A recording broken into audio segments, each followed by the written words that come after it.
लोकसभा निवडणुकीची आचारसंहिता काही दिवसांवर येऊन ठेपली असताना शिरूर लोकसभा मतदारसंघातून शिवाजीराव आढळराव पाटील यांनी विजयी संकल्प सभा घेत निवडणुकीचे रणशिंग फुंकले।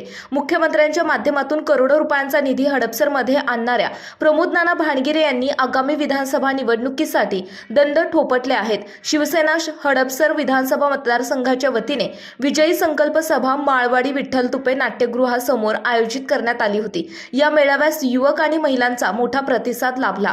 यावेळी माजी खासदार पुणे महाडाचे अध्यक्ष शिवाजीराव आढळराव पाटील, शहर प्रमुख प्रमोद नाना भानगिरे, शिवसेना शहर प्रवक्ता अभिजित बोराटे, उपशहर प्रमुख संतोष राजपूत, काका पवार, अमर घुले, विजय कामठे, निशिगंधा थोरात, सलोनी गुंजाळ, अभिमन्यू भानगिरे, संतोष भानगिरे, अयोध्या आंधळे व्यासपीठावर उपस्थित होते। शिरूर लोकसभा मतदारसंघातून शिवाजीराव आढळराव पाटील, हडपसर विधानसभा मतदारसंघातून प्रमोद नाना भानगिरे यांना निवडून आणण्यासाठी कार्यकर्त्यांनी कामाला लागावे असे आवाहन प्रवक्ता अभिजित बोराटे यांनी केले। शिरूर लोकसभा मतदारसंघातून शिवाजीराव आढळराव पाटील यांना पुन्हा निवडून द्यायचे आहे। हडपसरमध्ये मुख्यमंत्री एकनाथ शिंदे यांच्या माध्यमातून मोठ्या प्रमाणात निधी आणला। कोणतेही पद नसताना नागरिकांची कामे सत्तेतून मार्गी लावली। हडपसरमधून आपला विचाराचा आमदार निवडून आणण्याचा निर्धार प्रमोद नाना भानगिरे यांनी यावेळी व्यक्त केला। हडपसरने तिन्ही निवडणुकीत मला मताधिक्य दिले। 5 वर्षात निवडून दिलेल्या खासदारांनी दिलेली आश्वासने खोटी ठरली। हडपसरचे कार्यालय बंद पडले। मतदारांना पश्चाताप झाला। मतदारसंघाचे विकासाचे वाटोळे झाले। पुणे नाशिक रेल्वे महामार्ग असे कोणतेही प्रकल्प झाले नाहीत। अभिनय करणाऱ्या तरुणाने एकही काम केले नाही। मतदारसंघात हजर नसताना विकास कामे केल्याच्या पोकळ गप्पा मारल्या। या शब्दात नाव न घेता खासदार अमोल कोल्हे यांच्यावर माजी खासदार शिवाजीराव आढळराव पाटील यांनी टीका केली। जनतेच्या हाकेला धावणारा नगरसेवक प्रमोद नाना भानगिरे आहे। त्यांनी 250 कोटींहून अधिक निधी हडपसरमध्ये आणला। माझ्या माध्यमातून 1,500 कोटी आणले। पुन्हा खासदार झाल्यावर रखडलेले प्रकल्प मार्गी लावणार असे आढळराव पाटील पुढे म्हणाले। यावेळी शिवसेना हडपसर विधानसभा मतदारसंघातील महिला पदाधिकाऱ्यांना नियुक्तीचे पत्र माजी खासदार शिवाजीराव आढळराव पाटील आणि प्रमोद नाना भानगिरे यांच्या हस्ते देण्यात आले। सूत्रसंचालन नाना तरवडे यांनी केले। शिरूर लोकसभेचे अगदी निश्चित असे उमेदवार तब्बल 3दा खासदार म्हणून निवडून आलेले आदरणीय शिवाजी दादा आढळराव पाटील यांना पुन्हा एकदा उमेदवारी मिळणार आहे आणि मागचं राहिलेलं मताधिक्य या लोकसभेच्या 2024च्या निवडणुकीमध्ये आपण सर्वांच्या मदतीने सर्वांच्या साक्षीने आपण पूर्ण करणार आहे। विशेष म्हणजे शिरूर लोकसभेमध्ये प्रतिस्पर्धी आहे का नाही ही फार मोठी शंका आहे आपल्याकडे। कारण जुन्नर पासून ते शिरूर पर्यंत, शिरूर पासून हडपसर पर्यंत प्रत्येक तालुक्यात प्रत्येक गल्लीमध्ये खासदार कोण होणार जर असा प्रश्न जर विचारला तर प्रत्येकाच्या मनामध्ये आदरणीय शिवाजी दादा आढळराव पाटील आहेत। मी जास्त काळ वेळ घेणार नाही कुणाचा। रस्त्यावर काम करणारा आपल्याला नेता पाहिजे। मागच्या आत्ताचे लोकसभेला जे निवडून आलेले खासदार आहेत, लोकसभेच्या निवडणुकीच्या आधी त्यांनी सांगितलं की मी उद्या जर भविष्यामध्ये खासदार म्हणून निवडून जर आलो, मी एकदाही त्या सेटवर जाणार नाही, मी कुठलाही सिनेमा करणार नाही, मी पूर्ण वेळ जनतेसाठी दिला जाईल। लोकसभेच्या निवडणुका झाल्या, तुमच्या माझ्यासारख्या सर्वसामान्य लोकांनी आपण छत्रपती संभाजी महाराजांना डोळ्यासमोर ठेवलं। आपण छत्रपती संभाजी महाराजांना आदर्श मानतो, आपण छत्रपती शिवाजी महाराजांना आदर्श मानतो। त्या महापुरुषांच्याकडे बघून आपण त्यांना मतदान केलं।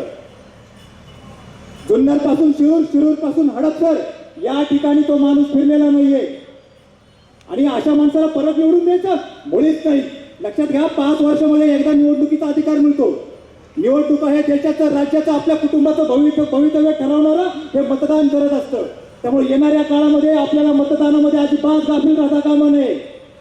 आता काल परवा भोसरीमध्ये छत्रपती शिवाजी महाराजांच्या नावाने काहीतरी तिथं नाट्य चालू केले आत्ताच्या खासदारांनी।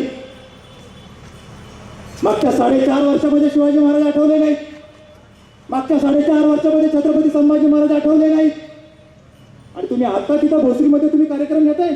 त्या ठिकाणी लोकसभेच्या निमित्ताने या ठिकाणी चालू करायचे, त्याचा आज सुरुवात या हडपसर मतदारसंघातून केली। त्याबद्दल सर्वप्रथम मी त्याचं मनापासून या ठिकाणी आभार मानतो। एक 9 ते किंवा 12 तारखेच्या दरम्यानमध्ये लोकसभेची या ठिकाणी आचारसंहिता चालू होणार आहे आणि हे होत असताना आपल्याला सर्वांना शिवसेना पक्षाच्या माध्यमातून जे काही पदाधिकारी या ठिकाणी आलेले, जे आपले शिवसेनेचं आणि महायुतीचं जे काम आज सध्या या महाराष्ट्र राज्यामध्ये चालू आहे, ते सर्व काम आपल्याला आपल्या पक्षाच्या माध्यमातून जर तळागाळापर्यंत पोहोचवलं तर नक्कीच येणारी निवडणूक, लोकसभा असो, विधानसभा असो, स्थानिक स्वराज्यांच्या निवडणुका असो, या सर्व निवडणुका आज आपल्याला येणाऱ्या काळामध्ये सोप्या जातील.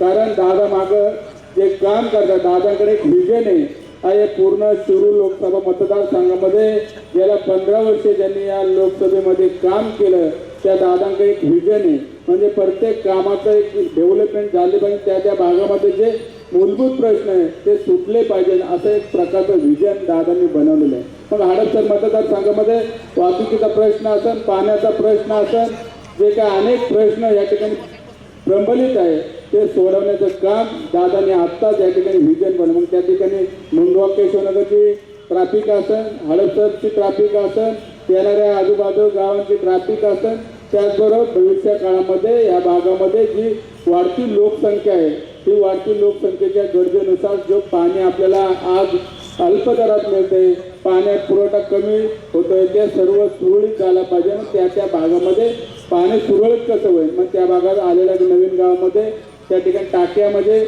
उंचावर टाक्या करून लोकांना पाणी पुरवठा सुरळीत कसा येईल, डेव्हलपमेंट कसे होईल, येणारे जे पर्याय रस्ते ते पर्याय रस्ते कसे त्या ठिकाणी सुरळीत होईल, वाहतूक कोणी कशी मोकळी होईल, त्यासाठी मी दादाचा सातत्याने प्रयत्न करत असतात. एक चांगलं व्हिजन घेऊन दादा पुन्हा एकदा आपल्याला चौथ्यांदा हे लोकसभेकडे पाठवायचे असेल तर त्यासाठी आपल्याला पक्षाची संघटना बी तेवढी मजबूत केली पाहिजे. पक्षाची संघटना मजबूत करण्यासाठी आपल्याला BLA असतील, शिवदूत असतील, हे सर्व गोष्टी येणाऱ्या काळामध्ये आपले जे प्रमुख पदाधिकारी त्यांना एकत्र घेऊन चांगल्या प्रकारचे सर्व भागामध्ये आपल्याला शिवदूत, BLA, गटप्रमुख हे जो प्रामुख्याने जो आपल्या पक्षाचा कणा आहे, म्हणजे कार्यकर्ताच हाच आपल्या पक्षाचा मेन कणा असतो आणि जे कार्यकर्ते आहेत त्यांना जर मजबूत ताकद दिली, त्यांच्या पाठीमागे जर उभं राहिलं तर येणाऱ्या काळामध्ये आपण सर्वजण पक्षाची चांगली बांधणी या हडपसर मतदारसंघामध्ये करणार आहोत.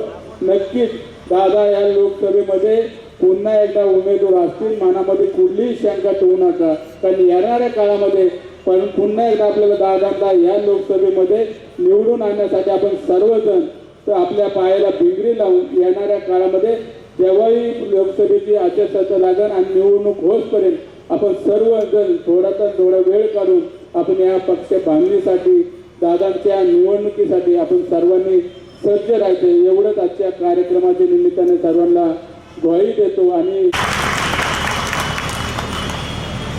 मला आनंद ह्या गोष्टीचा आहे की हडपसरनं आपल्याला कधी ह्या विधानसभेनं काही कमी पडू दिलं नाही. मला आठवतं अभिजित, मी पहिल्यांदा उभा राहिलो, हडपसर विभागाचा माझा तसा काही परिचयही नव्हता. 2009 साली मला कुणी ओळखतही नव्हतं, पण मी लोकांमध्ये गेलो, लोकांमध्ये फिरायला लागलो आणि पहिल्याच निवडणुकीमध्ये जवळजवळ मी 3868 मतांना मी विजयी आघाडीवर होतो. दुसऱ्या निवडणुकीमध्ये या भागातल्या जनतेनं माझं 5 वर्षाचं अवलोकन केलं आणि मला तब्बल 55,000 मताची आघाडी दिली होती 2014 साली. त्याचप्रमाणे 2019 मध्ये जरी माझा पराभव झाला तरी हडपसरनं मला कधी दूर केलं नाही. हडपसर विभागानं मला जवळजवळ 7-8 हजार मताची आघाडी तिसऱ्या निवडणुकीमध्ये सुद्धा दिली होती. आणि म्हणून ही आज विजयाचा संकल्प कार्यक्रम. संकल्प सभा म्हणजे काय की आम्ही सगळ्यांनी निश्चित करायचा की येणाऱ्या निवडणुकीमध्ये ह्या देशाचे पंतप्रधान नरेंद्रजी मोदी यांना पुन्हा एकदा 400 खासदारांचं पाठबळ निवडून द्यायचं आणि त्यांच्या पाठीमागं ह्या विभागाचा खासदार आपला शिरूर लोकसभेचा खासदार त्यांच्या विचाराचा असावा, हा आपला संकल्प आहे. त्यासाठी तुम्ही आम्ही सगळेजण मोठ्या संख्येने जमलेलो आहे. ज्यांना आपण निवडून दिलं ते आपल्या अपेक्षेला खऱ्या अर्थानं खरे उतरलेत का? त्यांची काय काय आश्वासनं होती की मी सगळ्या ठिकाणी माझ्या कार्यालय राहतील, मी सगळ्या ठिकाणी मी ऑफिस उघडून तिथं थांबेल. हडपसरमध्ये एक ऑफिस उघडलं होतं, पण ते कायमच बंद असायचं. जुन्नर आंबेगाव खेड म्हणजे तर येतच नव्हते, शिरूरमध्ये येत नव्हते, भोसरीमध्ये येत नव्हते. लोकांना खऱ्या अर्थानं कुठेतरी पश्चाताप वाटायला लागला की आपण काय करू बसलो. भावनेच्या आधी आपण मतदान केलं, आपण वरल्या रंगाला बोललो, फसलो आणि मतदारसंघाच्या विकास कामाचा वाटोळ करून बसलो. आज महत्त्वाचे अनेक प्रश्न जे तुम्ही आम्ही स्वप्न पाहिले ते सगळे प्रश्न तसेच राहिले. कुठलाही कामकाज, कुठलाही प्रकल्प एक इंच सुद्धा कुठं हल्ला नाही. मग पुणे नाशिक रेल्वेचा प्रश्न असेल, नॅशनल हायवेचे प्रश्न असतील, परंतु आता गेल्या 3 महिन्यापासून आपल्या भागाचे खासदार जोराजोरात बोलायला लागले, भाषणं मोठी करायला लागले, असं आव्हानायला लागले की सगळं काही त्यांनी केलं. पण प्रत्यक्षात मी त्यांना चॅलेंज दिलंय की तुम्ही केलेलं एक काम मला दाखवा. एकही काम मतदारसंघात केलं नाही.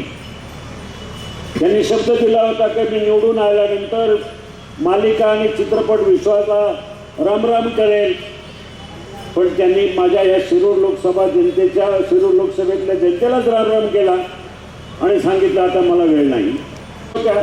एक उमदा तरुण, एक चांगला अभिनय करणारा तरुण, संभाजी महाराजांची भूमिका करणारा तरुण, शिवाजी महाराजांची भूमिका करणारा तरुण कुठेतरी आपल्या वेदना समजून घेईल. कारण छत्रपती संभाजी महाराज, छत्रपती शिवाजी महाराज हे गोरगरिबांची दुःख आणि गोरगरिबांच्या वेदना समजून घेणारे होते. पण ह्या साहेबांना तसं काही जमलं नाही, त्यांचा हा स्वभावच नाही. माझ्याकडे अजून अशी भाषणं आहेत.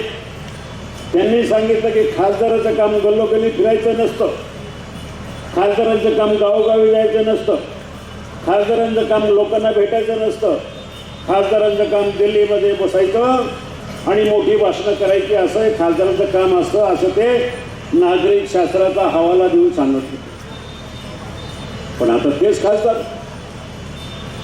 मोठ्या प्रमाणामध्ये नुसती भाषणं करायला लागले. काल परवा कुठेतरी मंतरला सभेमध्ये म्हणाले बैलगाडा मी चालू केली, रेल्वे मी चालू केली, हायवे मी चालू केले. सगळं जर बाबा तू काम केलं असेल तर मग तू काम करायला तरी इथं मतदारसंघात हजर असायला पाहिजे ना. काम करण्यासाठी मतदारसंघामध्ये हजर नाही आणि मग कामं कुठं होतात, वायफायवर कामं होतात की काय. आणि म्हणून मला सांगायचं आहे की ह्या भावनेच्या आहारी जाऊन आपण कुठंतरी मतदारसंघाचं नुकसान करू बसलोय. आज आहे तीच अवस्था राहिली. पुणे नाशिक रेल्वेचा प्रकल्प मी 15 वर्ष रेल्वे प्रकल्पासाठी बांधतोय. प्रत्येक वर्षी एक मैल रेल्वेचा प्रकल्प पुढे नेत आलो आहे. ह्या माझ्या 15 वर्षाच्या काळामध्ये अनेक रेल्वे मंत्र्यांशी माझा संघर्ष झाला. अनेक वेळा मी माझी संघर्षाची भाषणं लोकसभेमध्ये केली की पुणे नाशिक रेल्वे झाला पाहिजे. योगायोगानं मोदीजी 2014ला पंतप्रधान झाले. अणगरे यांच्या माध्यमातून जवळजवळ एका माजी नगरसेवकानं 1.5 वर्षामध्ये नाही म्हटलं तरी 250-300 कोटी रुपयाचा निधी फक्त हडपसर आपल्या परिसरामध्ये आला. ही ताकद कार्यकर्त्याच्या पाठीमागं उभी केली की आमच्या मुख्यमंत्री एकनाथभाई शिंदे यांनी. माझ्या बाबतीत जर बोलायचं झालं तर मी सांगेल 1.5 वर्षामध्ये मला जवळजवळ 2,500 कोटीच्या आसपासचा निधी मुख्यमंत्र्यांनी दिलाय माझ्या ग्रामीण भागामध्ये आणि शहरी भागामध्ये. हे सर्व धर्मवीर संभाजी महाराज, छत्रपती शिवाजी महाराज यांच्या नावाचा वापर करून राजकारण करणाऱ्या या लोकांना मला स्पष्टपणे सांगायचं, तुम्ही 5 वर्ष खासदार होता, 5 वर्षाच्या काळामध्ये संभाजी महाराजांच्या नावाचं स्मारक स्थळ, समाधी स्थळ वडू आणि तुळापूरला फक्त बैठका घेतल्या. 5 वर्षात तुम्हाला काही करता आलं नाही. पण ज्या वेळेला नवीन सरकार आलं, मी मुख्यमंत्र्याकडे गेलो. मी म्हटलं, साहेब, ह्या लोकांनी फक्त आराखडा तयार केला, त्याच्या पुढे काम काही झालं नाही. अखंड हिंदुस्थानाचं दैवत असलेलं धर्मवीर संभाजी महाराज त्यांच्या नावाच्या स्मारक स्थळाला कुठंतरी आपण अन्याय करतोय. आपण सरकारने पैसे वाढवून दिले पाहिजे, नवीन स्मारक चांगलं झालं पाहिजे. 250 कोटी रुपयाचा केलेला विकास आराखडा तसाच होता. मी त्याच्यावर मुख्यमंत्र्यांकडे बैठक घेतली. जवळजवळ 12 IAS अधिकारी तिथे उपस्थित होते आणि त्यावेळेला सगळ्या अधिकाऱ्यांना साहेबांनी सूचना दिल्या. मी सूचना मांडली की हे विकास आराखडा अपूर्ण आहे, तिथं बरीचशी विकास कामं झालेली नाही. संभाजी महाराजांना अपेक्षित प्रेरित आहे अशा प्रकारचा जर विकास आराखडा करायचा असेल तर नवीन कामं ॲड केली पाहिजे. साहेबांनी तिथं आदेश दिला मुख्यमंत्र्यांनी की आढळराव सांगतील त्याप्रमाणे सगळ्या ग्रामस्थांना वडू आणि तुळापूरच्या विश्वासात घ्या, त्यांची म्हणणं ऐकून घ्या, नवीन कामं काय असतील तर ती ॲड करा. आणि एका महिन्यामध्ये मी सगळ्यांच्या बरोबर बसून नवीन विकास आराखडा तयार केला, जवळजवळ 400 कोटी रुपयाचा. 397 कोटी रुपयाचा विकास आराखडा तयार केला आणि 8व्या दिवशी त्याला मंजुरी दिली. आज त्याचं टेंडर झालेलं आहे. 8-10 दिवसापूर्वी त्याचं काम लवकर चालू होतं. की आता यांना तिकीट मिळणार नाही. त्या दिवशी रोहित पवार म्हणाले, कुठेतरी भाषणात ते बोलून गेले बरं का नाही. आणि आढळराव पाटलांची बोलवण केली आणि आता ते काय लोकसभेला उभं राहणार नाही, आमचं टेन्शन गेलं. याच्यातून तुम्ही ओळखून जा. पण मला सगळ्यांना सांगायचं, लोकसभेचं तिकीट आणि म्हाडाचं अध्यक्षपद याचा काही एकमेकाशी संबंध नाही. काही मीडियावाले आपल्या पद्धतीनं जे वाजवत राहतात की केलं तिकीट आपल्याचं. अरे 5 वर्ष फिरतोय. मला मुख्यमंत्र्यांनी सांगितलं आहे, शिवाजीराव आढळराव तुम्ही काळजी करू नका, तुम्ही तुमचं काम चालू ठेवा, लोक काही म्हणो, तुम्हाला तुमच्या कामाची पावती मिळेल अशा प्रकारचं नियोजन थेटच्या सभेमध्ये सुद्धा मुख्यमंत्र्यांनी केलं होतं. पुण्याच्या पूर्व भागातील 1938 पासून ग्राहकांना गुणवत्ता व सेवेची हमी असलेले अग्रवाल स्वीट्स म्हणजे नुसती परंपरा नाही तर चोखंदळ खवयांसाठी मेजवानी आहे. स्वर्गीय मुन्नालाल अग्रवाल यांच्या प्रदीर्घ वारसा सांभाळत अग्रवाल कुटुंबियांनी स्वीट्समध्ये ग्राहकांची गरज ओळखून अस्सल तुपातील पदार्थ आणि तत्पर सेवेचा वारसा जपत फूड क्षेत्रात नाव